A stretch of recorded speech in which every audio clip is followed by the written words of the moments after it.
seems to have been the personal name of the God of Israel. So his title, in a sense, was God, and his name was these four letters, which in English would be YHWH, which we think were probably pronounced something like Yahweh.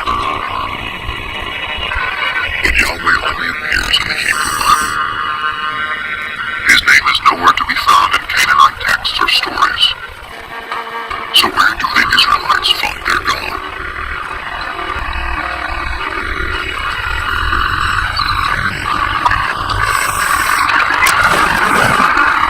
The search for the origins of Yahweh leads scholars back to ancient Egypt.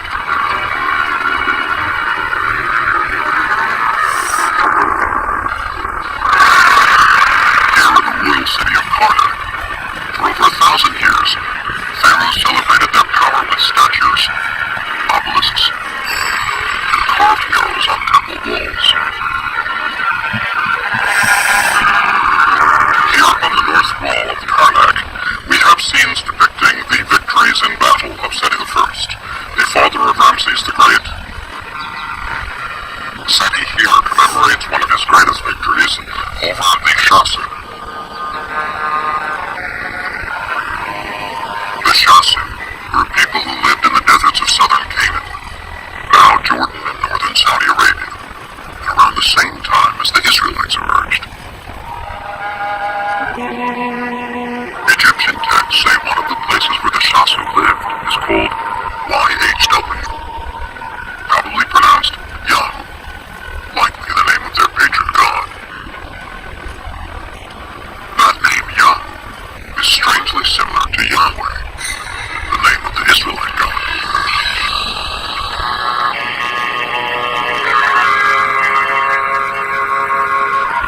In the Bible, the place where the Shasu lived is referred to as Midian. It is here, before the Exodus, the Bible tells us Moses first encounters Yahweh in the form of a burning bush. Come no closer. Remove the sandals from your feet, for the place on which you are standing is holy ground. God also said to Moses, Thus you shall say to the Israelites, Yahweh, the God of your ancestors, has sent me to you. This is my name forever, and this my title for all generations. Exodus 3, 5 and 15. So we have in Egyptian sources something that appears to be a name like Yahweh in the vicinity of Midian.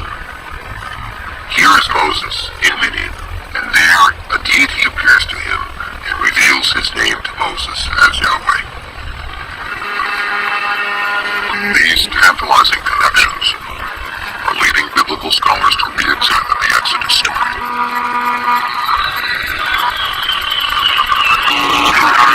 While there is no evidence to support a mass migration, some now believe that a small group did escape from Egypt. However, they were not Israelites, but rather Canaanite slaves.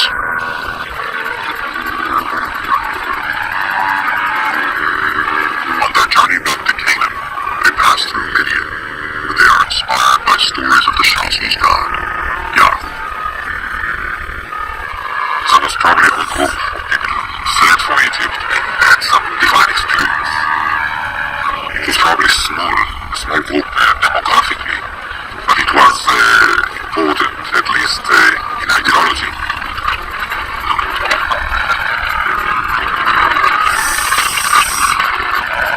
They find their way to the central hill country, where they encounter the tribes who had fled the Canaanite city-states.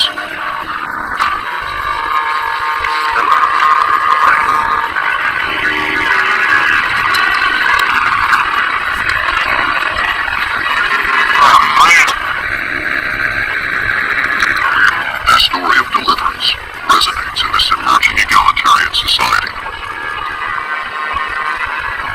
The liberated slaves attribute their freedom to the God they met in Midian, who they now call Yahweh. They spread the word to the highlanders who themselves perhaps had escaped from the tyranny of the Canaanite city-states. They spread the idea of a God who freedom. Freedom for people to keep the fruits of their own labor. This was a message that was so powerful that it brought people together and gave them a new kind of identity. The identity of Israelites. They are a combination of disenfranchised Canaanites, runaway slaves from Egypt, and even nomads settling down. The Bible calls them a mixed multitude.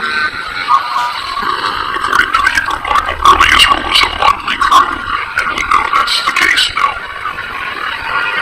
But these people are bound together by a new vision. And I think the revolutionary spirit is probably there from the beginning. The chosen people may actually be who chose to be free. The story of escape, first told by word of mouth and poetry, helps forge a collective identity among the tribes.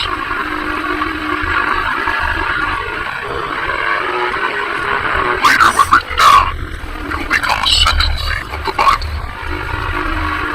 Exodus to divine deliverance. Deliverance by a God who comes from Midian, exactly where the Bible says. Adopted by the Israelites to represent their exodus from slavery to freedom.